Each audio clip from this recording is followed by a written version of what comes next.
The footage you're about to see marks the first step of a shocking incident. It all began with anonymous tips.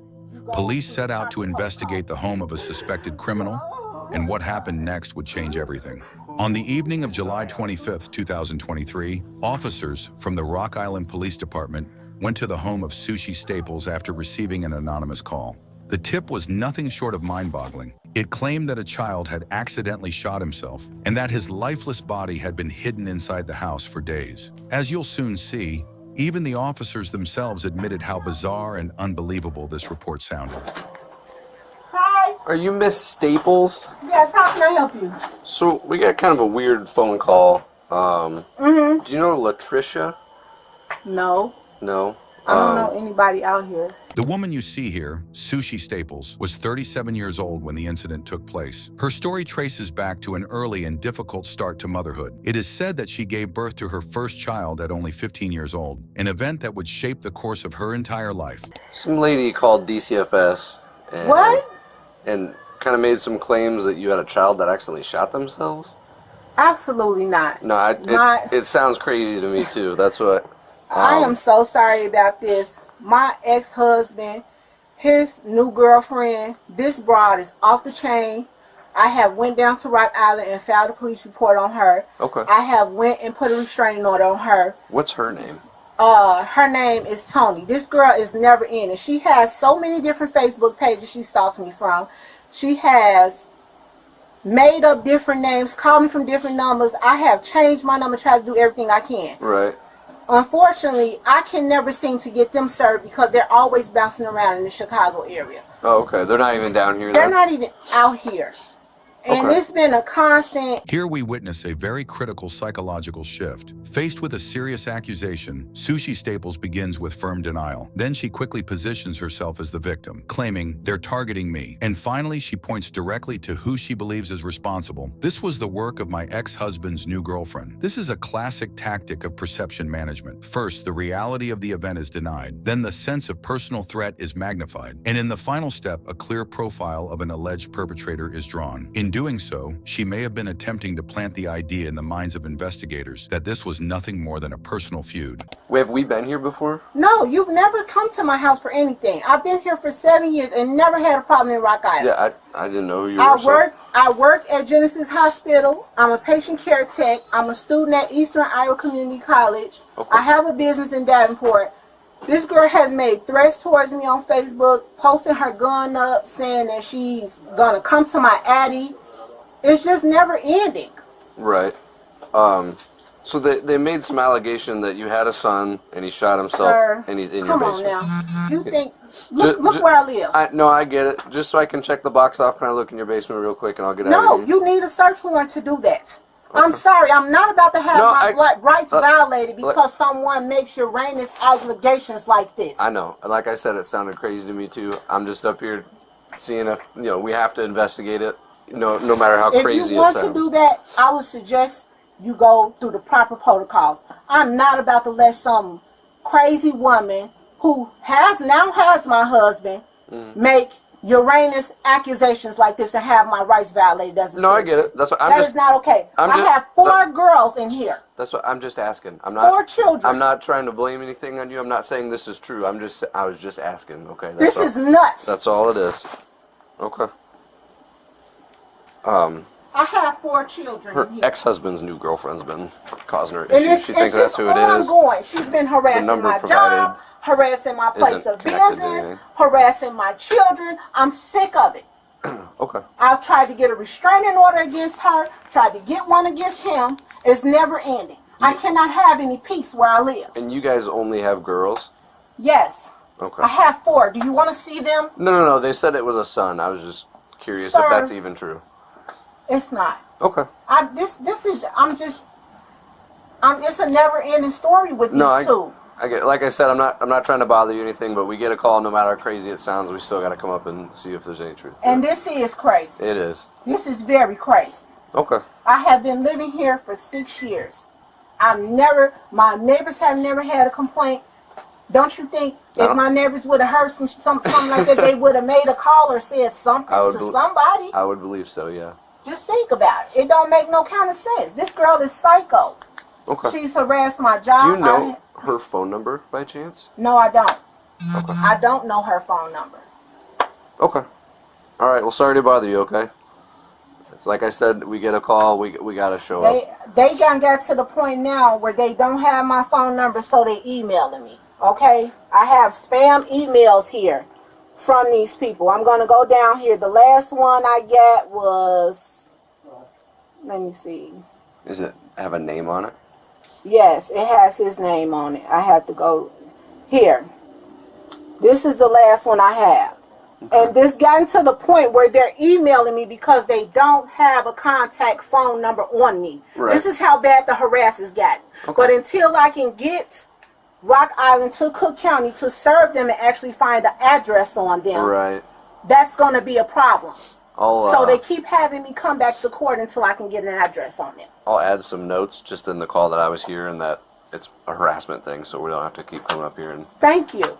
all right, sorry to bug you. I just, like I said, we gotta call, even if it sounds crazy. We gotta come see what's going Man, on. this, The police understood that the claim was unusual, but they could not afford to dismiss it. When a child is involved, there is simply no margin for error. Staples refused to open the door without a search warrant, a move that bought her time and kept her in control. Meanwhile, the officers remained calm and composed throughout. Well, just step on out. I'll explain wait a everything. minute, my kid's in here. Okay, I understand that, but we have a search warrant for the We're asking you house. for your cooperation to be up front with us. Okay, hold on. So step on out. No, step out. What part of the house do you all have a search warrant for? Pay close attention. The moment Staples hears about the search warrant, her first reaction is to ask, which part of the house? An innocent person typically wouldn't focus on such a detail because they have nothing to hide. For the police, that question was a crucial signal. How many?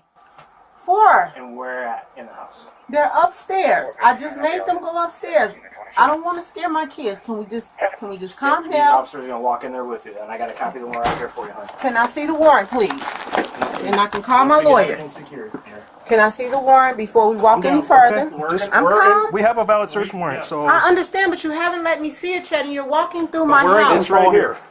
You don't run how we Yeah, do. you don't. I'm- Yeah, I'm- you're not in control of this. Okay, I'm trying to see. You all? So I need your phone too. My phone. That's not my phone. Well, that's phone is taken. Hold on to that.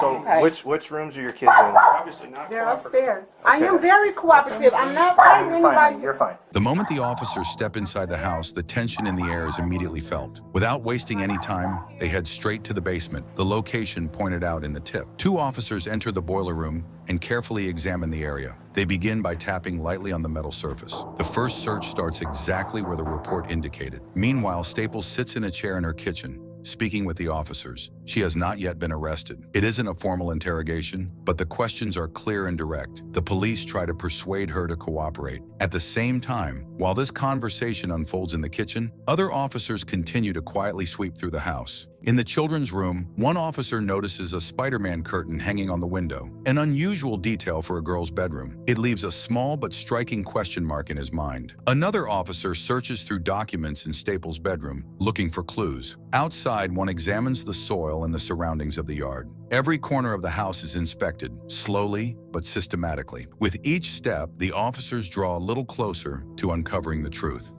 Do you know why we're here? No, I don't. I don't know why you're here. Okay. And I'm really scared because my kids are upstairs and I don't know what's going on. Okay. I just, Okay. Can I call my family to tell them, to somebody to come? You're not under You're not arrest or under anything arrest. like that, okay? That's Okay. that's why I'm sitting here talking to You're you, not. okay? Okay, I'm scared to death because I don't So- know what's going on. And so the reason we're here, okay, is because we're investigating a call that we had, okay? The officers came out and talked to you last night, correct? Yes. Okay. We have to handle that real seriously, okay? Because the allegations are that you have a son and that he's deceased and he's here in this house. Okay, so that's where we're at right now. Do you have a son named Zion? No, I don't. You've never had a son named Zion. No. Are you claiming benefits for a kid named Zion?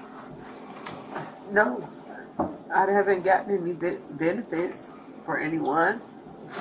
I just recently went through a situation where a young lady stole my identity and she falsely filed my taxes and my informations and stuff like that. And I've been working with the FBI. I've been working with the IRS. There's been a lot of things popping up, and Have you had any interactions with DCFS up in Chicago? I did. Okay. False calls that were made. Okay. Correct.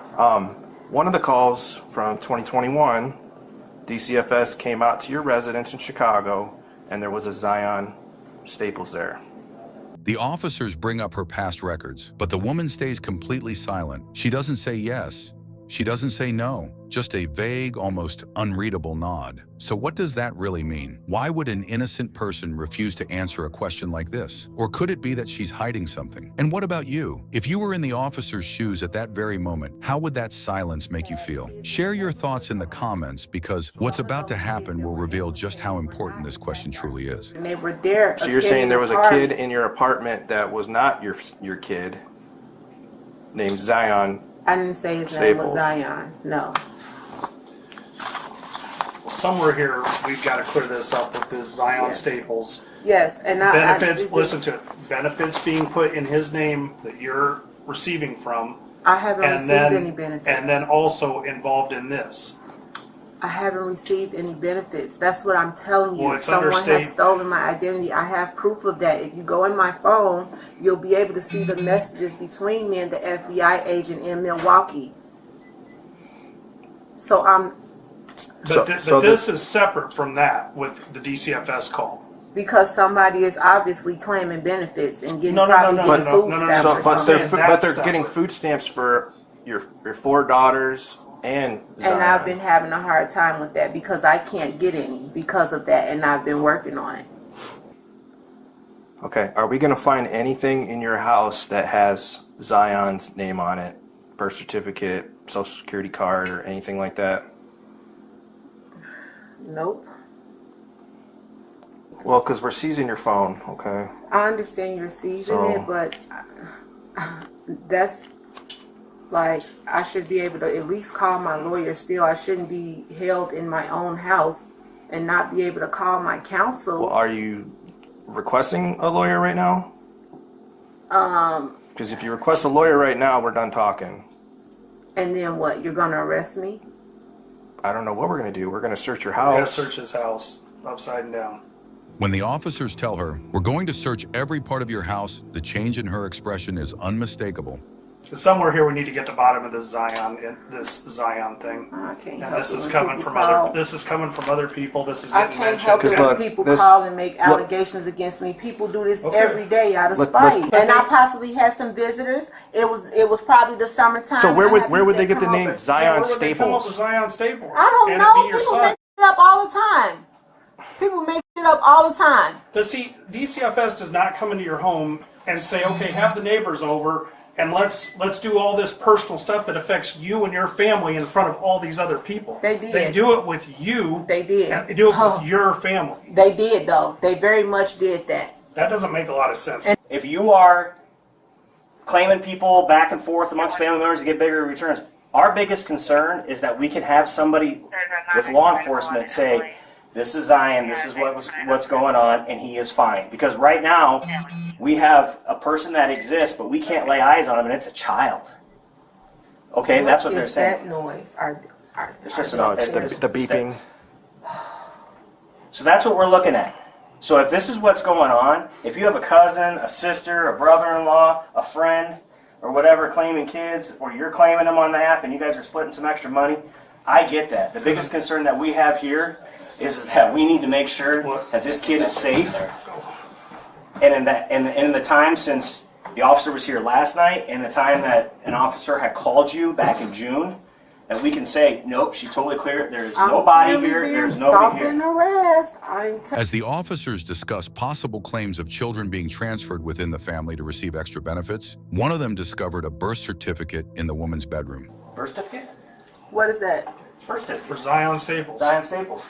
That's not mine. Sushi Staples. Child, it's found in your room. We along need with to the get Social Security card. this Stop figured out. Stop this. Lying. After being confronted with the birth certificate, she broke down in tears and then made an unbelievable claim. She admitted that the birth certificate was fake. So is Zion a real person?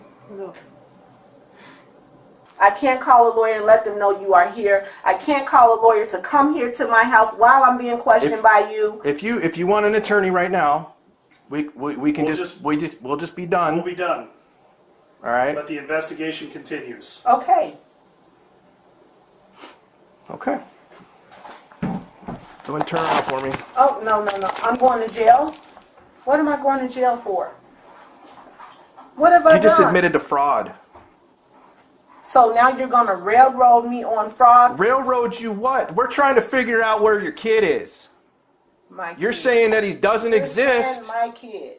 Yeah. We'll cuff you in front, okay? This is embarrassing. I can get in the car.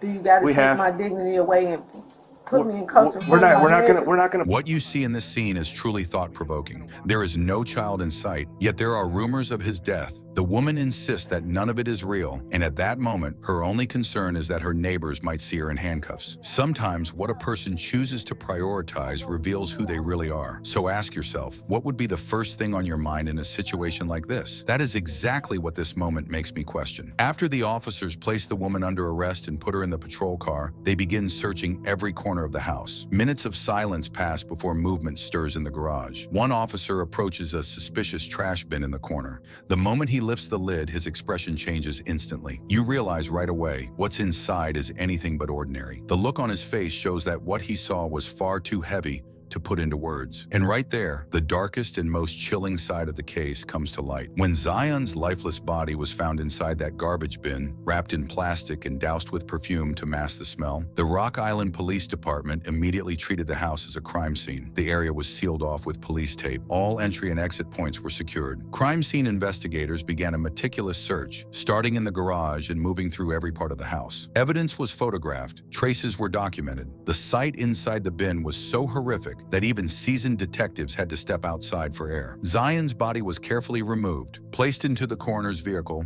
and sent to the Rock Island County Medical Examiner's office for autopsy. Decomposition was advanced. A detailed examination was necessary to determine the exact cause of death. But early findings made one thing clear. His death was not natural, and there were clear signs of a gunshot wound. Immediately after the body was discovered, Zion's mother, Sushi Staples, was taken into custody. Body cam footage from the police car shows her completely breaking down, her earlier denials replaced by silence and tears. In the interrogation room, after being read her Miranda rights, detectives gave her one chance to tell the truth. After a long silence and a faint voice, she finally said, "All right, Zion was my son." Then she added, "But I didn't kill him. He shot himself," according to Staples. On that tragic day, December 21st, she had gone to work, leaving the children alone at home. It was then that 10-year-old Zion got his hands on a pistol, left in a drawer without even a safety lock. While playing with the gun, he accidentally pulled the trigger. The bullet struck his chest and he died instantly at the scene. The other children in the house panicked and called their mother. When Staples arrived, she saw that her son was no longer breathing. During questioning, Staples said, "I didn't have the money for a funeral," but the real reason was her past conflicts with Child Protective Services. She feared that if she reported Zion's death, her other children would also be taken away. That fear outweighed reason. She placed Zion's body inside a plastic bin. She replaced the blood-stained carpets, cleaned the house, and stuffed rags into the vents to block the smell. She also used sprays. At first, the body was hidden in the basement, but when the odor grew stronger, it was moved to the garage. As the investigation deepened, another shocking fact emerged. Even after her son's death, Staples continued to collect government benefits in his name. For 7 months, she received food stamps, cash assistance, and social support as if Zion were still alive. She defended herself by saying, "I have 4 daughters and I'm raising them alone." But that excuse did not lessen the severity of her crime. The testimonies of the 4 girls were the most painful part of the case. The eldest said their mother ordered them to tell others that Zion was staying with relatives. All of them admitted they saw their brother lying in blood, but their mother never called the police. These statements revealed not only the story of a death, but also the story of lasting trauma. Prosecutors charged Staples with concealing a death, obstruction of justice, failure to report a child's death, and welfare fraud. Prosecutor Mark Regenhold said, Zion's death was a tragic accident, but what followed turned into a deliberate chain of crimes. Her defense attorney argued that she acted out of fear and desperation and expressed disbelief that such a truth could be hidden for 7 months. Some believed the sentence was too light. Others said her psychological state should be taken into account. The story of Zion Staples is not only the tragedy of a child's death, it is also a striking example of how fear, distrust in the system, and poor decisions can spiral into devastation. The fact that no public photos of the boy exist makes his story even more silent, even more invisible. That silence perhaps represents the loss of the childhood he should have lived. At the end of the trial, Sushi Staples was sentenced to just 2 years in prison,